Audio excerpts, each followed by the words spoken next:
آداب ناظرین، آج ہم اصناف ادب کی تدریس کے تحت نظم اور غزل کی تدریس کے بارے میں مکمل معلومات حاصل کریں گے۔ جیسے کہ آپ جانتے ہیں، اردو اصناف میں غزل اہمیت کی حامل ہے۔ اس کی تدریس پر اس پروگرام میں ہم تفصیلی معلومات حاصل کریں گے۔ آئیے تدریس نظم کے طریقے پر ہم نظر ڈالتے ہیں۔ تدریس نظم کے طریقے پر جانے سے پہلے ہم اس بات کی کوشش کریں گے کہ نظم کے معنی کیا ہے، نظم کسے کہتے ہیں۔ نظم کے لغوی معنی لڑی میں موتی پرونا ہے، یا لڑی میں موتیوں کو ترتیب دینا کہلاتا ہے۔ نظم دراصل ادب کا شاعرانہ انداز ہے، جس میں تخیلات اور تصورات کو ایک لطف اندوز انداز میں پیش کیا جاتا ہے۔ نظم دراصل ادب کا شاعرانہ انداز ہے، تخلیق اور تصورات کو لطف اندوز انداز میں پیش کیا جاتا ہے۔ ورڈسورتھ نظم کی تعریف کچھ اس طرح کرتا ہے: نظم جذبات کے بے ساختہ اظہار کا نام ہے۔ ورڈسورتھ کہتا ہے، نظم جذبات کے بے ساختہ اظہار کا نام ہے۔ نظم بے ساختہ اظہار ہے۔ نظم میں شاعر اپنے کلام کو بے ساختگی سے اظہار کرتا ہے، اپنے جذبات کا اظہار نظم کے ذریعے کرتا ہے۔ نظم ادب کی ایسی صنف ہے جس کی عبارت متوازن ہوتی ہے، رواں معنی ہوتی ہے، معنی خیز اور فرحت انگیز اس کے اندر شامل رہتی ہے۔ لطف اندوزی، اثر انگیزی، تخلیقات اور روح پروری اس کے اعجاز ہوتے ہیں۔ دیکھیے، متوازن عبارتیں ہوتی ہیں، رواں معنی خیز ہوتی ہیں، فرحت انگیزی اس میں شامل رہتی ہے، لطف اندوزی اس میں شامل ہوتی ہے، اثر انگیزی بھی رہتی ہے اس میں، تخلیقات انگیزی کے ساتھ رواں روح پروری اس کے اعجاز ہوتے ہیں۔ یہ غزل یا نظم کے اندر پائی جانے والی زبان کی خوبیوں میں سے نظم کی تلاوت میں حلاوت ہوتی ہے۔ دیکھیں، اس کی تلاوت میں حلاوت ہوتی ہے جو نثر میں نہیں ہو سکتی۔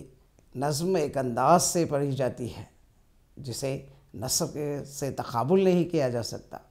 اس کی تلاوت، اس کا پڑھنا، اس کے اندر ایک ڈھنگ، ایک رنگ نظر آتا ہے، اس کے ایک انداز میں پیش کرنا ہوتا ہے، اور ہر شاعر مخصوص انداز میں تلاوت کرتے ہوئے، اس کو پڑھتے ہوئے، اس کے شعر کو کہتے ہوئے، اس کے الفاظ پر زور دیتے ہوئے اپنے جذبات کا اظہار کرتا ہے، جو نثر میں ممکن نہیں۔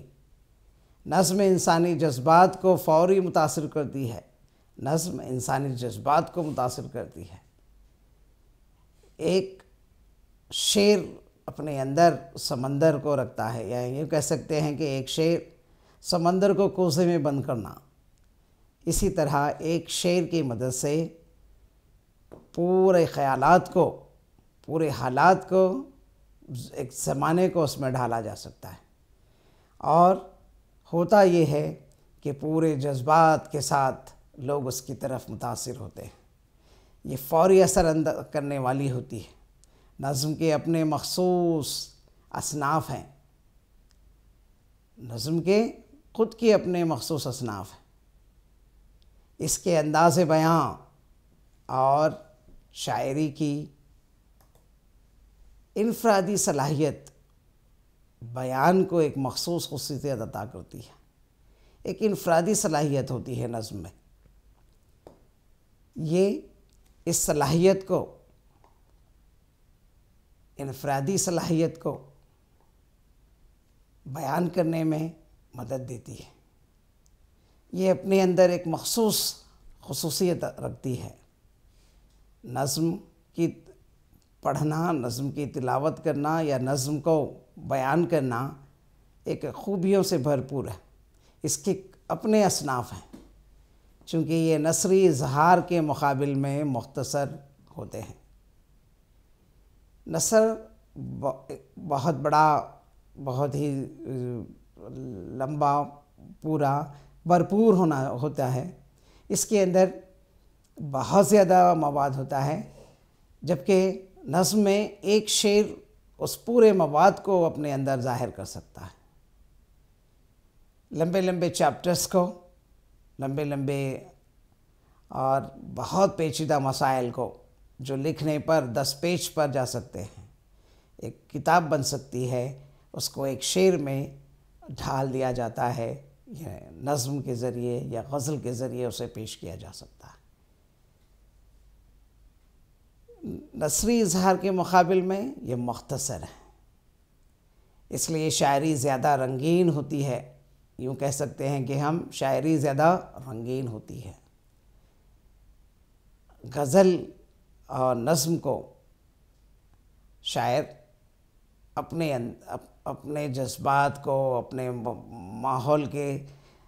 ماحول میں جو محسوس کرتا ہے، خیالات، جذبات، احساسات کو شاعری کی زبان میں اپنے شعر کے ذریعے اسے اور رنگین بنا دیتا ہے اور اسے پیش کرتا ہے۔ نظم کی تدریس سے نہ صرف طلباء کے تخیلیات کو اجاگر کیا جا سکتا ہے، ان کے خیالات کو اجاگر کیا جا سکتا ہے، بلکہ اس کے ذریعے انہیں تسکین اور قلبی سکون حاصل ہوتا ہے۔ یاد رکھیں، جب بچہ نظم یا غزل پڑھتا ہے تو اس کے اندر تخیلات کا جذبات اور ان کے اظہار کو مدد ملتی ہے، سوچ کو مدد ملتی ہے، فکر کو راہ دی جا سکتی ہے۔ اس طرح اس کے اپنے خیالات کا اور اس کے اپنے قلب کو تسکین اور سکون حاصل ہوتا ہے۔ وہ جس راہ میں جانا چاہتا ہے، اس کے خیالات کی تسکین ہوتی ہے، اس کی سوچ کو راہ ملتی ہے۔ نظم کی تدریس طلباء کے لیے اسی لیے اہمیت کی حامل رکھتی ہے، تاکہ انہیں اس عمر کے حساب سے، اس عمر کے لحاظ سے اور ادب کی زینوں کو طے کرنے کے لیے، ادب کے اصناف کو سمجھنے کے لیے طلباء کی عمر، ان کے جذبات کا خیال رکھتے ہوئے نظم کی تدریس کی جانی چاہیے، غزل کی تدریس کی جانی چاہیے۔ نظم کے ذریعے جذبات و احساسات کی ترجمانی کا سہل انداز پیش کیا جا سکتا ہے۔ یہاں پر ہم یہ دیکھ سکتے ہیں، انسان جذبات کا پتلا ہے، یہ کہا جاتا ہے۔ جب ہم یہ کہتے ہیں کہ انسان جذبات کا پتلا ہے، تو اس جذبات کو، اس کے اس بچپن کو، اس کے اس سوچ اور سمجھ کو، بچے کی، طلباء کی اور سوچ و سمجھ کو راہ دینے کے لیے، قلبی سکون اور تسکین پہنچانے کے لیے، اظہار کرنے کے لیے، اس کے احساسات کی ترجمانی کے لیے نظم کی تدریس کا اہتمام کیا جانا چاہیے، اور نظم کو اسی انداز میں پیش کیا جانا چاہیے جس طرح کے اس کے اصناف ہیں۔ نظم کے ہم یہ کہہ سکتے ہیں کہ اس سے جذبات اور احساسات کی ترجمانی ہوتی ہے، اور یہاں پر سہل انداز میں، آسان انداز میں اس کو ہم پیش کر سکتے ہیں۔ ان کے جذبات اور احساسات کو اجاگر کیا جا سکتا ہے۔ گویا اشعار کے ذریعے سمندر کو کوزے میں بند کیا جا سکتا ہے۔ یہ ہم کہہ سکتے ہیں کہ اشعار کے ذریعے ایک سمندر کو کوزے میں بند کیا گیا۔ یہاں دیکھیں، جب انسان کے جذبات، احساسات کا ذکر ہوتا ہے تو یہاں پر صفحات کے صفحات لگ جائیں گے اس کے جذبات کو ایکسپلین کرنے میں، نثر میں، لیکن نظم کے اندر یہ خوبی ہے کہ ہم نے سمندر کو کوزے میں بند کر دیا، یعنی کہ ایک شعر کے ذریعے اس کے پورے احساسات کو، اس کے پورے جذبات کو ایک راہ دکھا دی گئی، اس کو اجاگر کر دیا گیا، اسے تخلیق قدرت کی جو تخلیق ہے اس کا اظہار کے لیے اس کو ایک موقع دیا گیا، اسے اس کے سامنے ان باتوں کو پیش کر دیا گیا۔ ایک کتاب کافی نہیں ہوتی کسی چیز کو بیان کرنے کے لیے، کسی نظارے کو بیان کرنے کے لیے، وہیں پر ایک شعر کافی ہے کہ وہ اس پورے مواد کو پیش کر دیا جائے، ایک شعر کے ذریعے یا چند اشعار کے ذریعے پیش کیا جائے۔ یہ خوبی نظم میں اور غزل میں پائی جاتی ہے، اسی لیے کہہ سکتے ہیں کہ سمندر کو کوزے میں بند کر دیا جا سکتا ہے۔ نظم پڑھتے وقت طالب علم ایک تخیلیاتی دنیا میں پہنچ جاتا ہے، ایک خیالی دنیا جسے کہتے ہیں، اس میں پہنچ جاتا ہے۔ اسے ایسے لگتا ہے کہ یہ منظر میرے سامنے پیش ہو رہا ہے۔ جس خیال کو شاعر پیش کرنا چاہتا ہے، طالب علم اس پس منظر میں پہنچ جاتا ہے۔ گویا اسے ایسے لگتا ہے کہ وہ اس ماحول میں، اس غزل میں ڈھل چکا ہے۔ وہ اپنے احساسات کے ساتھ، تمام تر صلاحیتوں کے ساتھ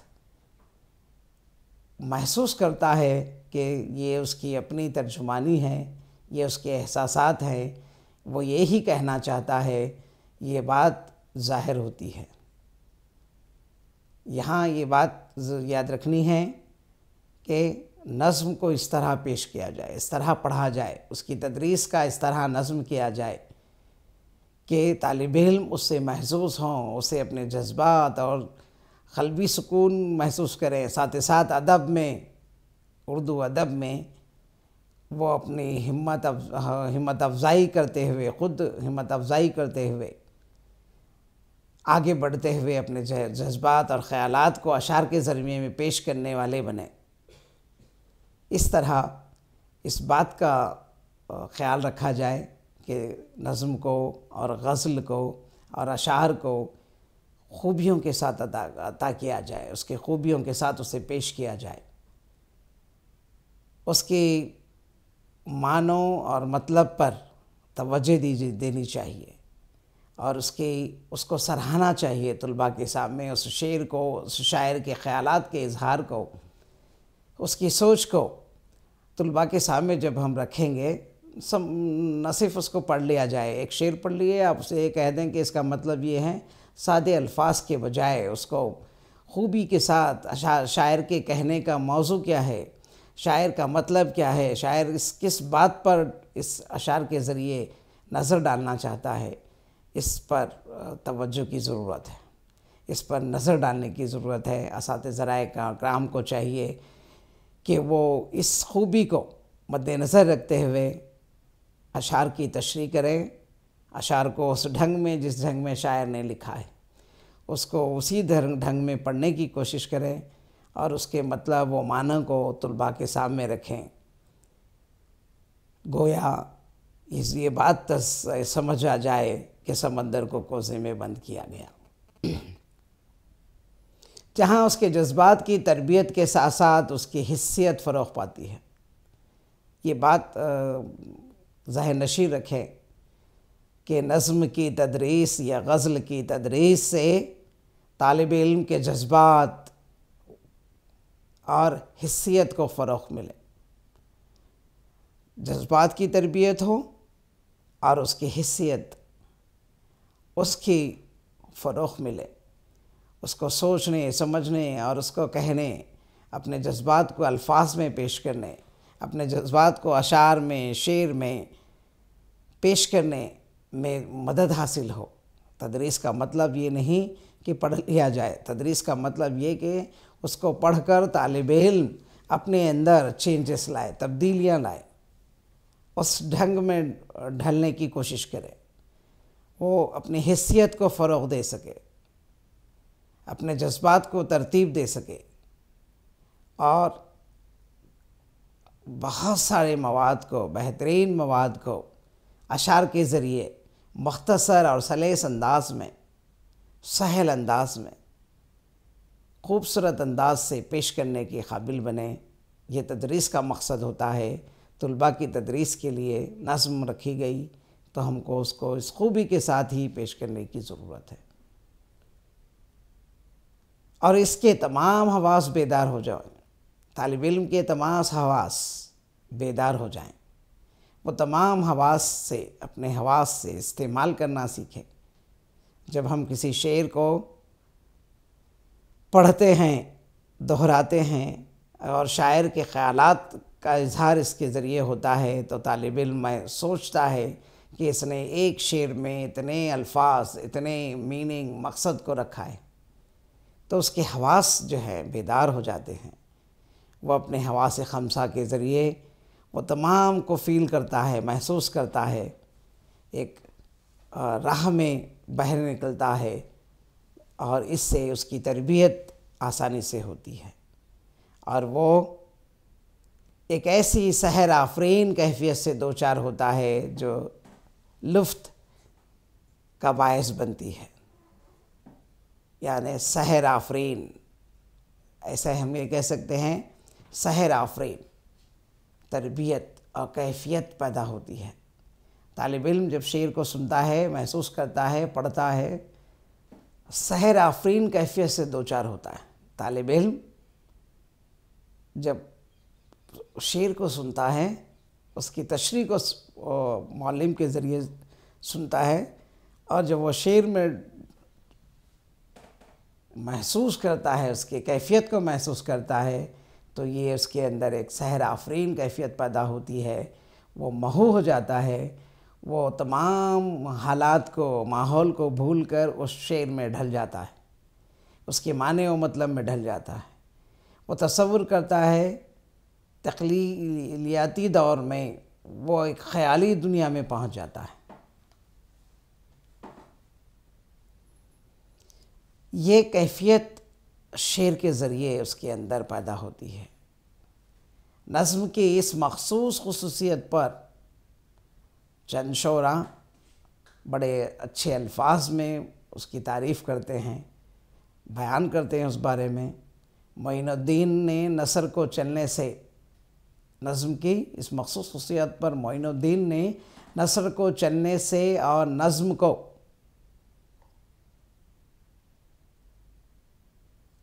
رقص کرنے سے تعبیر کیا ہے۔ یہ بات غور کرنے کی ہے کہ کیا کہتے ہیں، نثر چلنے کے برابر ہے۔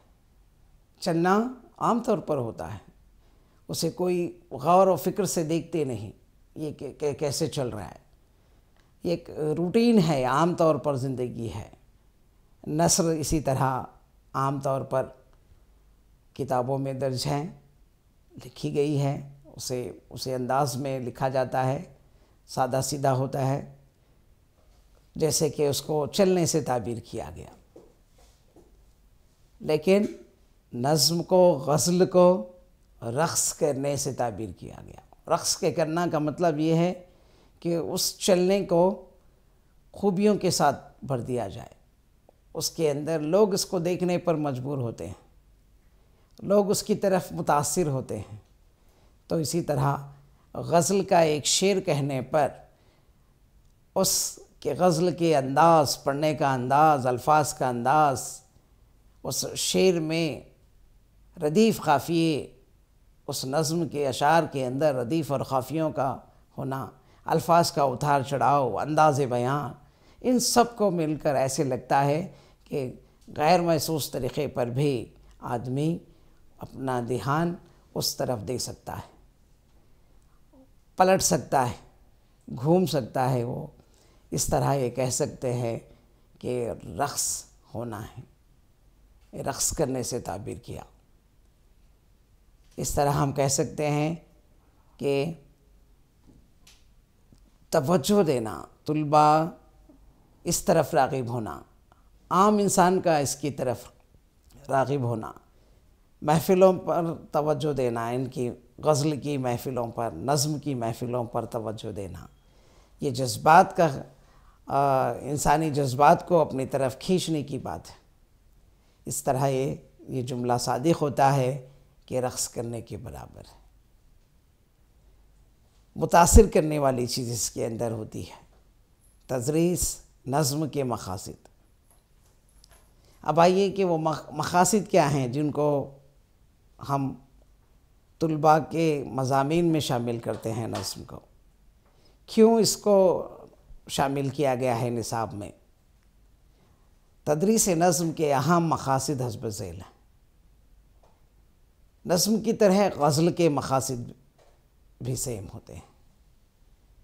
آئیے ان پر نظر ڈالتے ہیں، تدریسی مقاصد پر نظر ڈالتے ہیں۔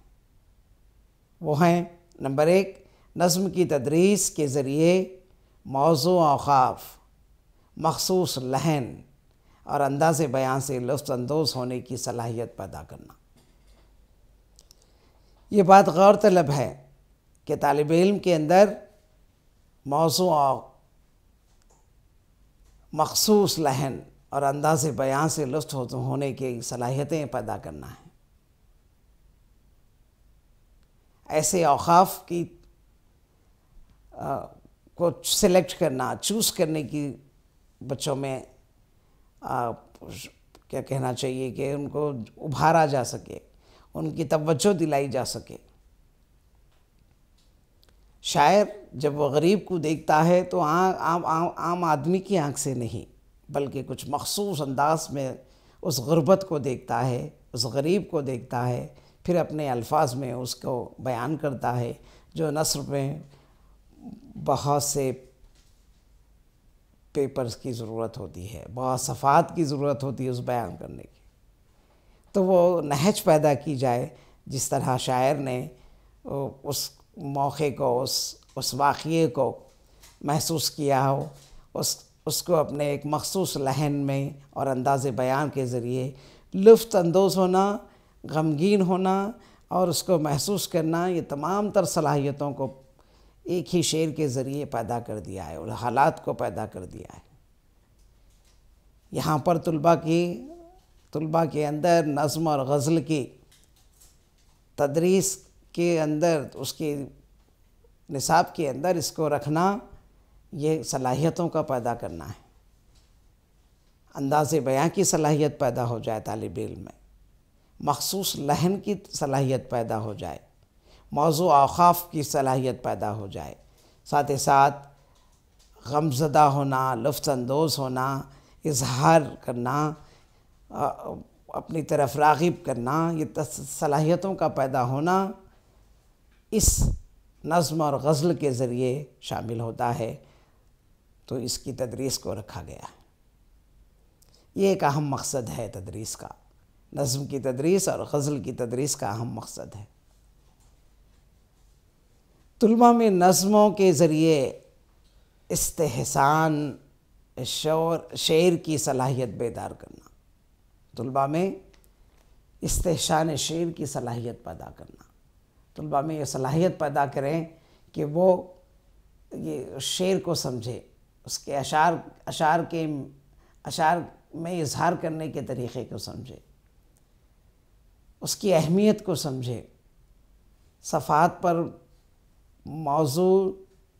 موضوعات کو، کئی صفحات پر شامل موضوعات کو لمحات میں پیش کرنے کی صلاحیت کو اجاگر کر سکے۔ یہ صلاحیت کا پیدا کرنے کے لیے نظموں اور غزلوں کا اہتمام کیا گیا۔ اس کے بعد ہم دیکھتے ہیں اخلاقی اقدار کے ذریعے طلباء کے جذبات کی تربیت ہو۔ اور یہاں پر نظم کی تدریس یہی نہیں کہ زبان اور لطف اندوز ہونا شامل ہے، مخصوص لحن حاصل ہو جائے، بلکہ اخلاقی اقدار اس کے اندر شامل ہوں۔ تاکہ طلباء کی جذبات کی تربیت کی جا سکے۔ اخلاقی اقدار پر نظمیں اگر ہوں، اس پر زور دی گئی نظمیں ہوں۔ نصاب میں اس بات کا خیال رکھا جاتا ہے کہ نظم اخلاقی اقدار پر ہو، اور اخلاقی اقدار پر اگر نظمیں لکھی جائیں، نظمیں پڑھائی جائیں، نظموں کو بیان کیا جائے، نظموں کو نصاب میں شامل کیا جائے، تو بچوں کے اندر اور ان کی صلاحیتوں میں ان کے جذبات کو راہ ملے گی، تربیت ہوگی جذبات کی۔ تو اس طرح سے تدریس کا ایک اہم مقصد ہے جذبات کی تربیت، طلباء کے جذبات کی تربیت ہوتی ہے۔ یہاں اخلاقی اقدار اس اشعار میں شامل ہوتے ہیں۔ یہاں پر محسوس کرنے والے جذبات، محسوس کرنے والی صلاحیتیں، ایسے اشعار جو اپنی طرف راغب کر لیں، اخلاقیات پر زور دینے والے اشعار جو طلباء کے جذبات کو تربیت دیتے ہیں۔ سماجی شعور عام طور پر نصاب کے اندر، اردو نصاب کے اندر سماجی شعور پیدا کرنے کے لیے بھی ہم نے نظم اور غزل کی تدریس کو نصاب میں شامل کیا گیا ہے۔ سماجی شعور یہ انسان کے لیے بہت بے حد ضروری ہے۔ انسان عام جانور کی طرح نہیں رہ سکتا۔ انسان ایک ماحول، ایک سوسائٹی میں رہتا ہے۔ انسان اکیلا کوئی کام خوبی کے ساتھ انجام نہیں دے سکتا۔ انسان کے لیے ضروری ہے کہ آس پاس کا ماحول، لوگ، اس کا رہنا سہنا سماجی ہوتا ہے۔ وہ دوسروں پر اثر کرنے والا، اس کا عمل دوسروں پر اثر کرنے والا، دوسروں کا اثر اس کے اوپر اثر کرنے والا، وہ ایک جس سوسائٹی میں رہتا ہے، وہ چار لوگوں سے ملتا جلتا ہے، اس کا ہر کام ایک دوسرے سے منسلک ہے۔ ایسے دور میں ہمارے طلباء یا ان طالب علم کو جو آنے والے شہری ہیں، وہاں پر سماجی شعور کو نظموں کے ذریعے پیش کیا جا سکتا ہے۔ جیسا کہ ہم نے کہا، ایک غربت کو جب دیکھتا ہے تو یہ غربت سماجی بیماری ہے۔ اس کے حل کے لیے، اس کو دور کرنے کے لیے سماج میں کیا تبدیلی لانی چاہیے، سماج کو کس طرح تربیت دی جائے، کس طرح اسے آگے لیا جائے، ان کی بیماریوں کو ختم کیا جائے، اس بات پر نظر رکھنا، اس بات پر غور کرنے کے لیے، سماجی شعور کو بیدار کرنے کے لیے نظمیں اور غزلیں اہمیت رکھتی ہیں، بہت اثر رکھتی ہیں۔ اگر ایک غزل یا ایک نظم یا ایک شعر جو بچے کو بھا جائے، دل کو لگ جائے، دل کو چھو جائے، تو اس کے اندر تبدیلی آ سکتی ہے۔ وہ تبدیلی اس کے جذبات کو، اس کے احساسات کو اجاگر کرنے کے لیے کافی ہے۔ اس طرح ہم کہہ سکتے ہیں کہ غزل اور نظم کے ذریعے سماجی شعور پیدا کیا جا سکتا ہے، اور سماجی شعور پیدا کرنے کے لیے نظم اور غزل کو تدریس یا نصاب میں شامل کیا گیا ہے۔ حب الوطنی آج کے دور میں یہ حب الوطنی پر نظمیں ہونا، غزلیں ہونا بہت ضروری ہے، تاکہ طالب علم کو اس کے ابتدائی دور سے ہی وطن کی محبت اس کے اندر کوٹ کوٹ کر بھر دی جائے، وہ اپنے وطن کو عزیز سمجھے۔ اور یہ دنیا کا نظام ہے، ہر ملک کا آدمی اپنے وطن سے محبت رکھتا ہے۔ جس ملک میں وہ پیدا ہوتا ہے، اسی ملک کے لیے وہ وقف ہونے کی صلاحیت نظموں اور غزلوں کے ذریعے، پھر وہ حضرات جنہوں نے قربانیاں دی ہیں، ان کے کارناموں کو نظموں اور غزلوں کے ذریعے پیش کر طلباء میں وہ جو حب الوطنی کو اجاگر کیا جا سکتا ہے، حب الوطنی کے جذبات کو اجاگر کیا جا سکتا ہے۔ دیش، ملک اور قوم سے محبت پیدا کی جا سکتی ہے۔ یہ ایک طریقہ ہے۔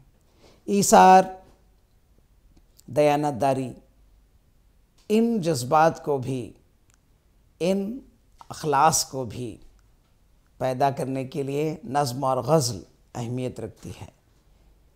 طالب علم کے اندر ایثار پیدا ہو جائے تو وہ ایک اچھا شہری ہو سکتا ہے۔ دیانت داری اس کو بہت آگے لے جا سکتی ہے، سماج کے لیے خوبی ہوتی ہے۔ وہ ملک اور قوم کے لیے دیانت داری، ایثار اور قربانی کے ذریعے ترقی کی طرف لے جا سکتا ہے۔ تو نظم اور غزل کا نصاب میں شامل کرنا، طلباء میں ایثار و دیانت داری کو پیدا کرنا ہے، رحم دلی، سچائی کا جذبہ پیدا کرنا ہے۔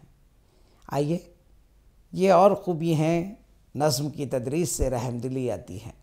انسان اگر سخت دل ہو جائے تو وہ ایک جانور ہو جائے گا۔ اس کے لیے انسان کی خوبی یہ ہے کہ انسان کے اندر وہ صلاحیت ہو کہ وہ رحم دلی سے کام لے، ہمدردی سے کام لے، وہ خوبیاں پیدا ہو جائے۔ وہ جب سوسائٹی میں پہنچے، جب وہ بڑا شہری ہو جائے، ایک شہری بن جائے، تب اس کے اندر یہ صلاحیت پیدا ہو کہ رحم دلی شامل ہو جائے۔ غزل کے اندر، غزل کی خوبی اور نظم کی خوبی یہ ہوتی ہے کہ اس کے اندر رحم دلی پیدا کر دے، سچائی کا جذبہ پیدا کر دے، تاکہ ایک اچھا سماج، ایک صاف ستھرا سماج پیدا ہو جائے۔ تو تدریس نظم اور تدریس غزل کے یہ مقاصد ہیں۔ انہی مقاصد کو مد نظر رکھتے ہوئے تدریس کی جانی چاہیے۔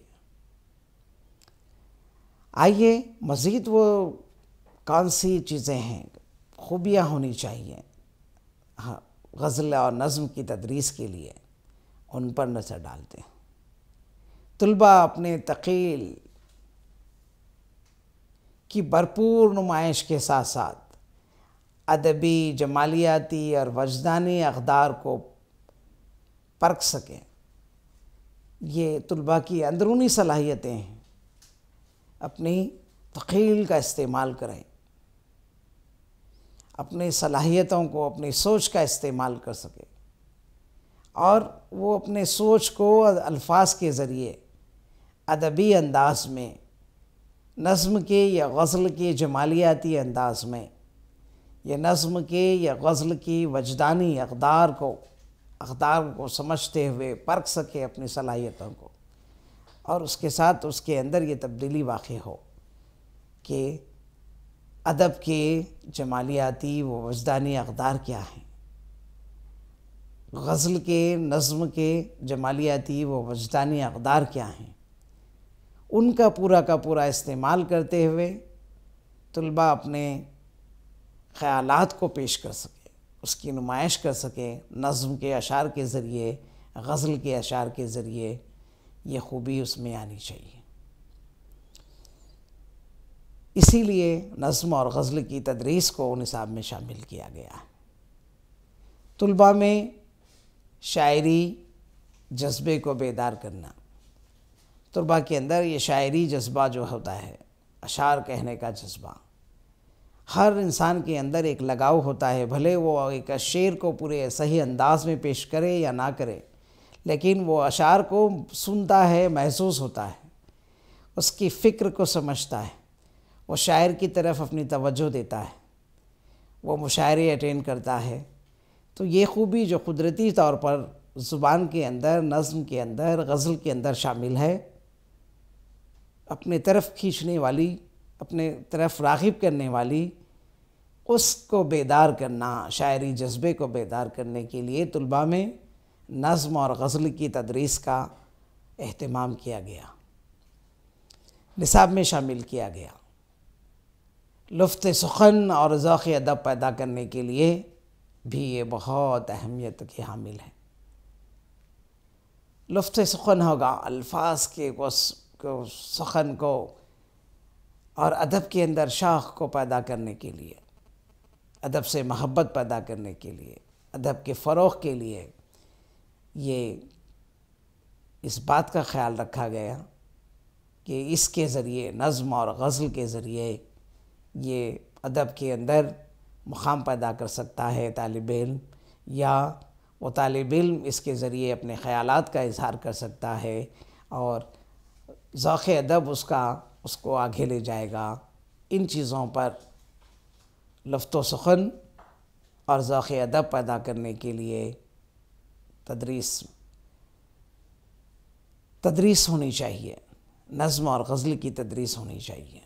یہ مقصد ہمارے دماغ میں رہے کہ الفاظ جمالیاتی وجدانی اقدار پیدا ہوں،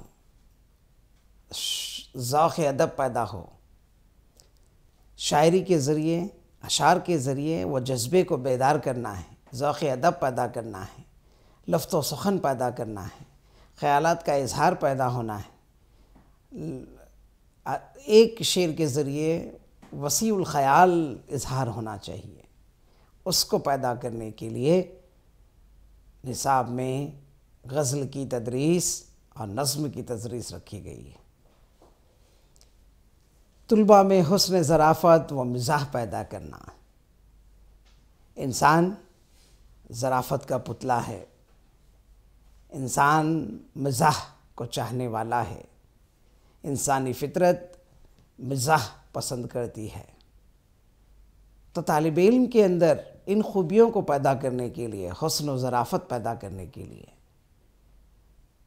اس کے اندر مزاح کا مقام پیدا کرنے کے لیے، مزاحی صلاحیت پیدا کرنے کے لیے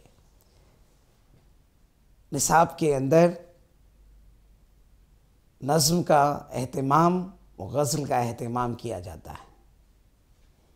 ان خوبیوں کو پیدا کرنے کے لیے تدریسی طریقوں میں، تدریسی اعمال کے اندر نظم اور غزل کی تدریس کے دوران ان چیزوں کا خیال رکھا جائے، حسن ظرافت پیدا ہو جائے طلباء میں اور مزاح پیدا ہو جائے۔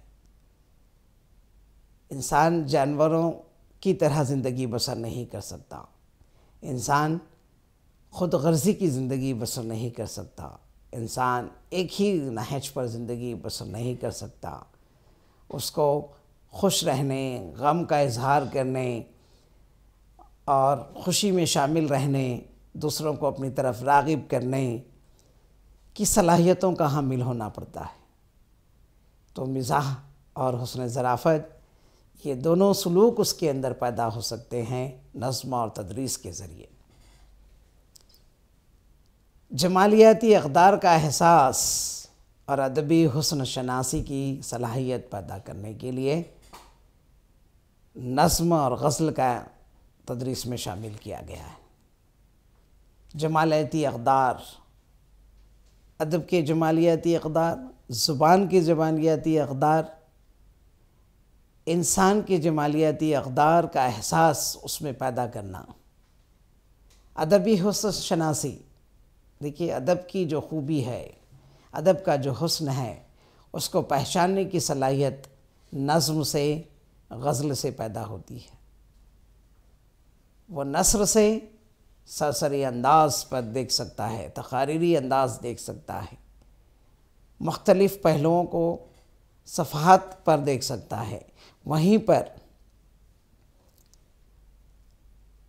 زمانے کو ایک اشعار کے ذریعے دیکھنے کی صلاحیت پیدا کرنا نظم اور غزل کی خوبی ہے۔ ایک مکمل ماحول کو ایک شعر کے ذریعے، چند اشعار کے ذریعے سمجھنا، اس کی خوبی، اس کی صلاحیت کو سمجھنا، اسے محسوس کرنا، یہ حسن شناسی ہے ادبی۔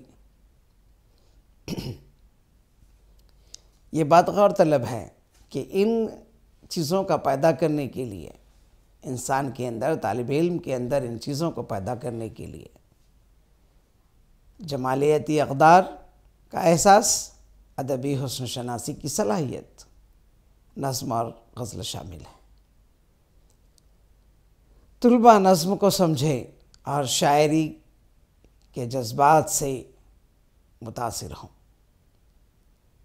نظم کو سمجھنا، شاعری کی انداز و فکر سمجھنا، اس کے ساتھ شاعر کے جذبات سے متاثر ہونا، شاعر کے خیالات پر ہو بہو پہنچنا، شاعر کے خیالات کی عکاسی کو سمجھنا، خیاط کن چیزوں کی عکاسی کر رہا ہے، ان چیزوں پر غور و فکر کرنا، ان پر طالب علم کی نظر پہنچنا، طلباء نظم کو سمجھیں اور شاعر کے جذبات سے متاثر ہوں۔ شاعر جس کو بیان کرنا چاہتا ہے، شاعر جس طرح اپنے خیالات کا اظہار شعر کے ذریعے، اشعار کے ذریعے کرنا چاہتا ہے، اس نظم کو سمجھنا اور اس کے جذبات کو سمجھنا، اس سے متاثر ہونا، اس پر توجہ دینا، یہ صلاحیتوں کو پیدا کرنے کے لیے تدریس میں نظموں اور غزل کو شامل کیا گیا ہے۔ یہاں یہ بات ذہن نشین رکھنی چاہیے کہ طلباء میں یہ صلاحیت پیدا ہو، وہ نظم کو سمجھیں، نظم کے اشعار، نظم میں موجود اشعار کی تشریح کرنے کے قابل ہوں، وہ شاعر کے خیالات تک پہنچنے کے قابل ہوں، وہ جذبات کا اظہار جس کا شاعر کر رہا ہے اس تک پہنچ سکیں۔ یہ خوبی کے پیدا کرنے کے لیے طلباء میں نظم کی تدریس کا اہتمام کیا گیا ہے، نصاب میں نظم کو شامل کیا گیا ہے۔ اس کے ساتھ ہی ادبی سرمایہ کو قدر کی نگاہ سے دیکھیں۔ طالب علم کو یہ چاہیے اور معلم کو یہ چاہیے کہ وہ اپنے طلباء کے اندر ادبی سرمایہ کی قدر کو بڑھائے اور طلباء میں یہ صلاحیت پیدا کریں کہ وہ ادبی سرمایہ کی قدر کریں، اس کو اچھی نگاہ سے دیکھیں، اس کو سراہیں، اس پر اپنی توجہ دیں، اس کو آگے بڑھانے، اس کے فروغ کے لیے وقت نکالیں اور اپنی زندگی میں اس کا استعمال کریں۔ وہ صلاحیتوں کا پیدا کرنا، ادبی سرمایہ کی قدر کی نگاہ سے دیکھنا، یہ خوبی پیدا کرنے کے لیے نظم کی تدریس ہوتی ہے۔ نظم کی تدریس کا نظام جو ہے طلباء کے اندر اس چیزوں کو پیدا کرنے میں معاون ثابت ہوتا ہے۔ نصاب کے اندر اس کو رکھا گیا تاکہ ادبی شوق پیدا ہو سکے، قدر و منزلت کی نگاہ سے دیکھے ادب کو اور اپنی زبان اور تہذیب سے محبت کر سکیں۔ دیکھیں جیسے حب الوطنی، وطن میں پیدا ہونے سے جو اس کے اندر جذباتی لگاؤ ہوتا ہے وطن سے، جیسے محبت ہوتی ہے، وہ جس زبان کو اپنی ماں کی زبان سمجھتا ہے، گود سے سیکھتا ہے، ماں کی گود سے سیکھتا ہے، اس زبان سے، اس کی تہذیب سے محبت کے پیدا کرنے کے لیے نظم کو نصاب میں شامل کیا گیا۔ یہ خوبی اس طالب علم کے اندر کیسے آئے گی؟ یہ خوبی نظم کے ذریعے زبان سے محبت، زبان کی چاشنی کو سمجھنے کے لیے، زبان کی مختلف اصناف کو سمجھنے کے لیے، زبان کی کو اور اپنی تہذیب کو جو اس زبان میں شامل ہے اس کو سمجھنے کے لیے، اس سے محبت کرنے کے لیے ضروری ہے کہ اس بات کا خیال رکھا جائے۔ نظم کی تدریس کو زبان میں یا نصاب میں شامل کرنا، اس بات پر زور دینا ہے ادبی سرمایہ کی قدر کی جائے، ادبی سرمایہ کو قدر کی نگاہ سے دیکھا جائے۔ طلباء کے اندر یہ صلاحیت پیدا کرنی چاہیے، کیونکہ کوئی بھی زبان زندہ نہیں رہے گی اگر اس کی اہمیت کو سمجھنے والے نہ ہوں۔ یہاں اس بات پر زور دینا ہے کہ زبان نثر میں زندہ رہے، زبان کو ترقی کے لیے نظم کا جو آسان ذریعہ ہے اس کو شامل کیا جائے، اس پر اہمیت دی جائے۔ بچوں کو یہ نظم کے ذریعے پیش ہونے والے مواد کو، اس خوبی کو، اس کے اصناف کو، اس کے اتار چڑھاؤ کو، زبان کی اور ادب کی خوبی کو سمجھنے کے لیے اس سرمایہ کو اچھی طرح سمجھنے، اس سرمایوں کی قدر کی نگاہ سے دیکھنے کے لیے، طلباء میں صلاحیت کو پیدا کرنے کے لیے نظم کو رکھا گیا ہے۔ اپنی زبان اور تہذیب جو اپنی ماں کی گود سے اسے ملی ہے، اس کی اہمیت کو سمجھنا، اس کو پروان چڑھانے کے لیے نظم کو نصاب میں شامل کیا گیا ہے۔ یہ بات بڑی اہمیت رکھتی ہے کہ بچہ جو ہے اپنی ماں کی گود سے سیکھتا ہے، جسے کہتے ہیں، وہ زبان ہے، وہ تہذیب ہوتی ہے جو اس کی اپنی ماحول سے، بچپن سے، ماں کے ذریعے گھر سے جو ملتی ہے۔ اس بات پر زور دیا جانا چاہیے۔ اس کی شاعری، اس کے احساسات، اس کی تہذیب، اس کی صلاحیتوں کو فروخت اسی زبان میں ہو، تاکہ وہ آگے ایک اچھا شہری بن سکے۔ تو یہ جو زبان اور تہذیب سے محبت پیدا کرنے کے لیے نظم کو نصاب میں شامل کیا گیا ہے۔ اگر نظم کا اچھی طرح سمجھتا ہے، نظم کے اشعار کو اچھی طرح سمجھتا ہے، نظم شاعر کے خیالات کو طالب علم اچھی طرح سمجھتا ہے، تو وہ کوشش کرے گا کہ اپنے جذبات کو، اپنے خیالات کو ادب میں، اپنی تہذیب کو ادب میں ظاہر کر سکے گا، ایک اچھا شہری بنے گا، اور اپنی زبان اور تہذیب کے فروغ کے لیے ان اصناف کا استعمال کرے گا زندگی میں، اور کامیاب شہری بن جائے، کہلائے گا۔ غور طلب بات یہ ہے کہ ان تمام چیزوں کو پیدا کرنے کے لیے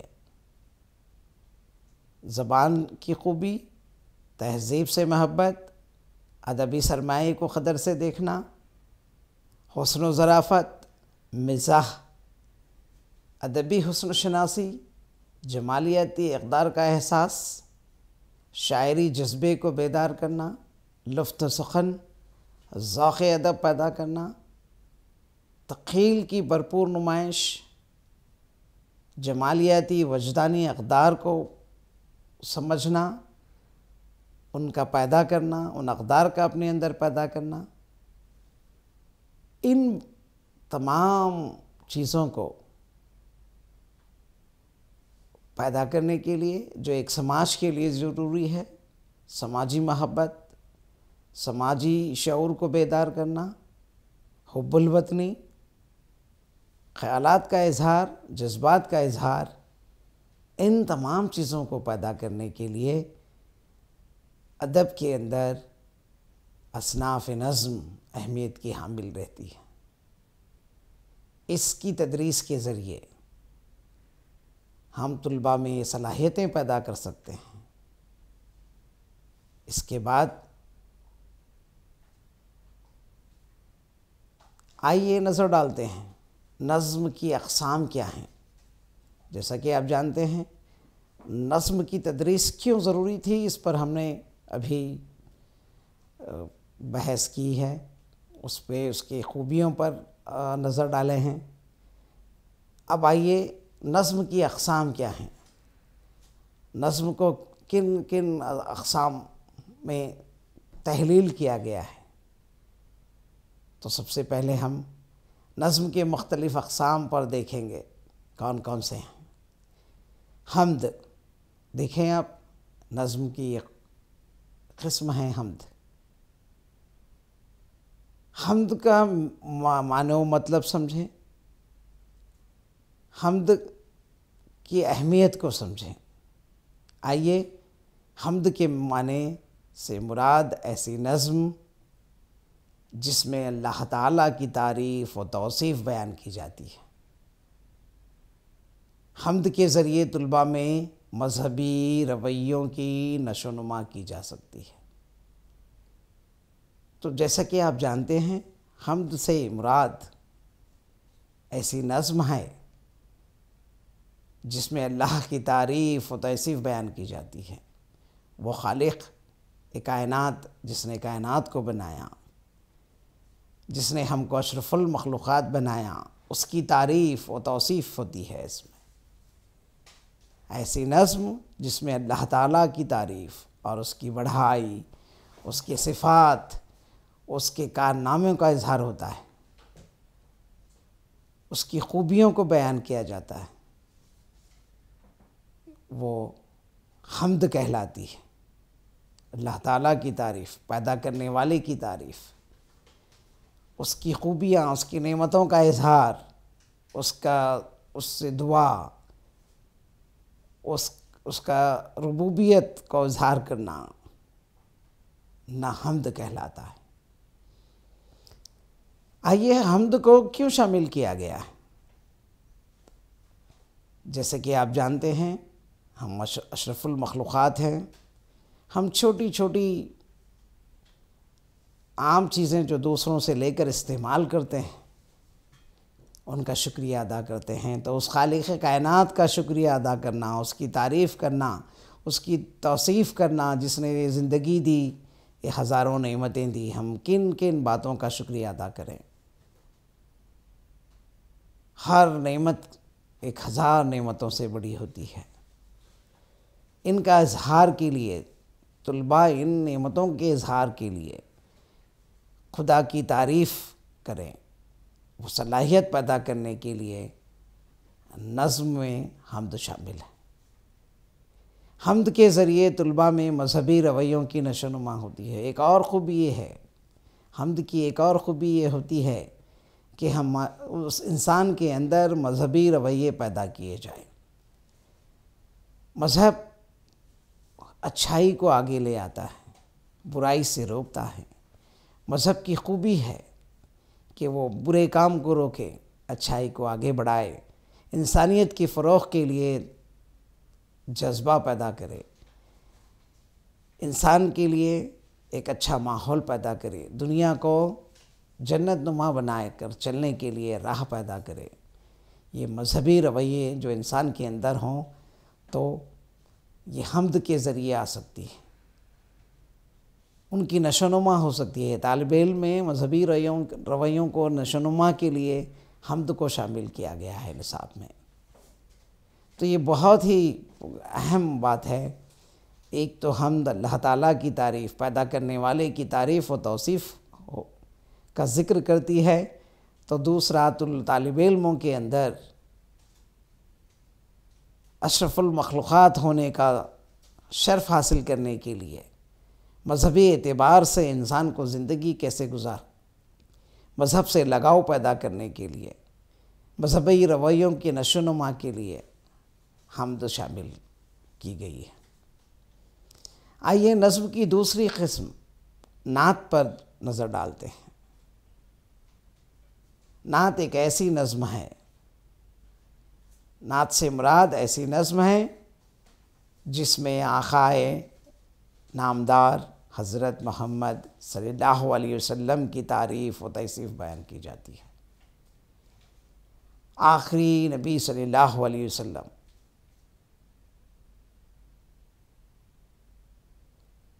نعت کے ذریعے ہمارے آقا حضرت محمد صلی اللہ علیہ وسلم کی تعریف و توصیف بیان کی جاتی ہے۔ نعت ایک ایسی نظم ہے جس میں حضور اکرم صلی اللہ علیہ وسلم کا ذکر ہوتا ہے، ان کی تعریف و توصیف ہوتی ہے، ان کے حسن و اخلاق کو بیان کیا جاتا ہے، ان کے ایثار و قربانی اور ان کی انسانیت کے تئیں ہمدردی، ان کی انسانیت کے لیے عطا کی گئی نعمتوں کا ذکر ہوتا ہے۔ یہ نعت کے ذریعے ہم آخری رسول صلی اللہ علیہ وسلم کی تعریف و توصیف کرتے ہیں۔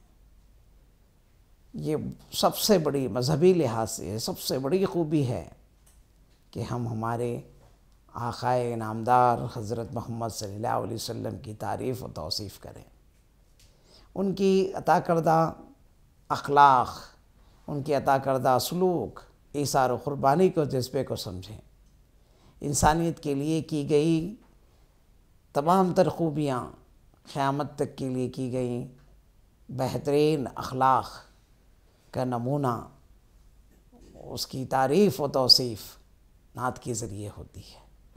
نعت کی تدریس کے ذریعے طلباء میں اخلاقی اقدار کو فروغ دیا جاتا ہے۔ اب نصاب میں اس کو شامل کرنے کا مطلب اخلاقی اقدار کو فروغ دینا ہے، طالب علم کے اخلاقی اقدار کو وہ نہج عطا کرنا ہے جس کا حضور اکرم صلی اللہ علیہ وسلم نے پیش کیا۔ وہ اخلاق حسنہ جس کی دنیا منتظر ہے، وہ اخلاق حسنہ جس کو دنیا دیکھنا چاہتی ہے، محسوس کرنا چاہتی ہے، طلباء میں ان چیزوں کا پیدا کرنے کے لیے نعت نصاب میں شامل کی گئی ہے۔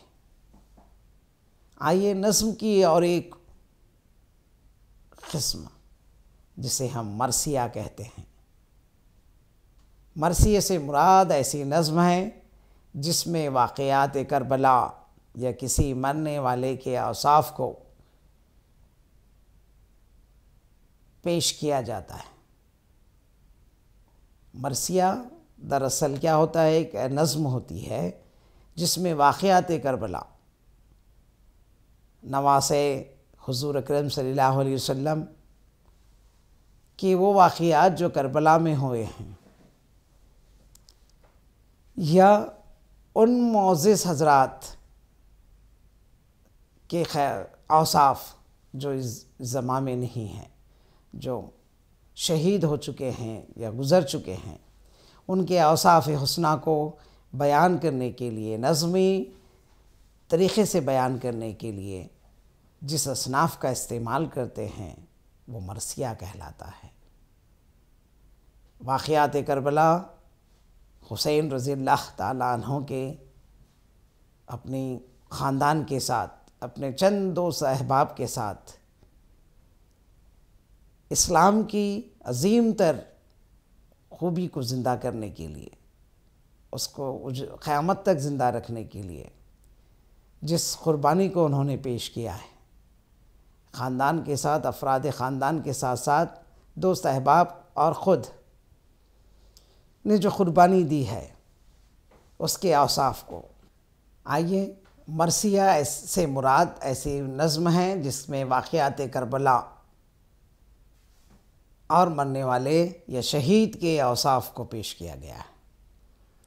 اس میں خاص طور پر مرثیہ کربلا کے واقعات پر مبنی ہے۔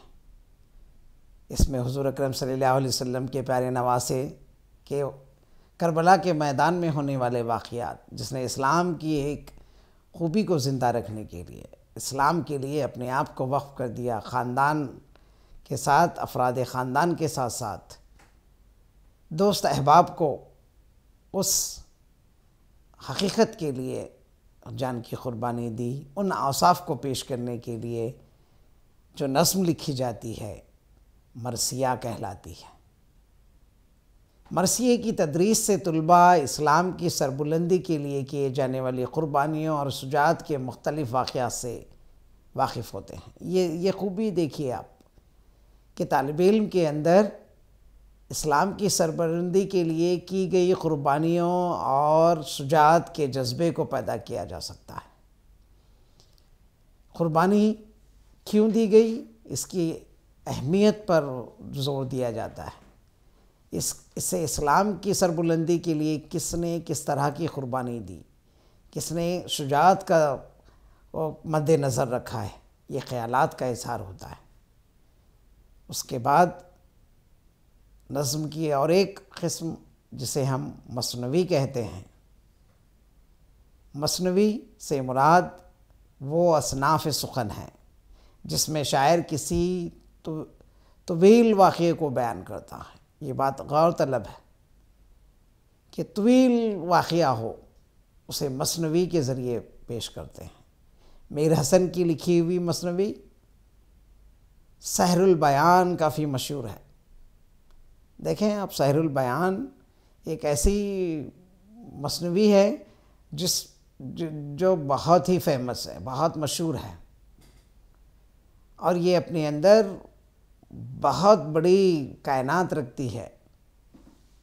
اس کے الفاظ ذہن نشین ہو جاتے ہیں، اس کے واقعات انسان پر اثر رکھتے ہیں۔ مثنوی کی تدریس سے طلباء اصناف سخن کے مختلف اقسام کے علاوہ اردو ادب کی عظیم سرمایہ سے واقف ہوتے ہیں۔ مثنوی اردو ادب کا ایک عظیم سرمایہ ہے۔ اس کی تدریس سے، مثنوی کی تدریس سے طلباء کے اندر اردو ادب سے محبت، اس کے سرمایہ سے محبت اور اس طرز پر لکھی گئی مثنویوں کو سمجھنا، واقعات کو اشعار میں ڈھالنا، یہ بہت بڑی خوبی ہے شاعر کی، مثنوی گو شاعر کی۔ اس خوبی کو سمجھنا، طالب علم کو تدریس میں اس کو رکھنے کا مطلب طلباء کے اندر ادب کا سرمایہ شامل کیا جائے۔ یہ مثنوی کی خوبی ہے۔ یہ نظم کی ایک شکل مثنوی کہلاتی ہے، جس میں طویل واقعات کو بیان کیا جاتا ہے۔